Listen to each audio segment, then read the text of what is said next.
அலங்காரங்கிறது தொழில் தானே இருக்கு. பள்ளிவாசலை அலங்காரப்படுத்திட்டு இவங்க விட்டுருவாங்க.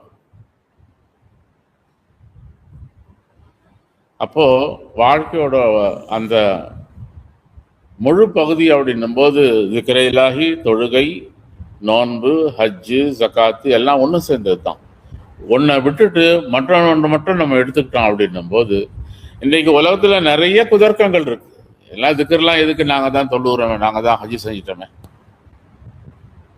குர்ஆன்ல அதிகமா அல்லாஹ் சொன்ன அந்த உத்தரவுங்கிறது திக்ரை பத்தி தான். எதையும் எப்படி சொல்றான், செய்யுங்க, அதிகமா செய்யுங்கிறான். எப்படி சொல்றான், அதிகமாக செய்யுங்கிறான். அதனால அன்பானவர்களே, திக்ர்களை அதிகமாக செய்வது, இதெல்லாம் எதுக்கு அப்படின்னும் போது தொழுகை, நோன்பு, ஹஜ்ஜுக்கெல்லாம் உள்ள மூலதனம் இது இருந்ததுன்னு போது அதெல்லாம் தெளிவா இருக்கு. இது இல்லை அப்படின்னும் போது அது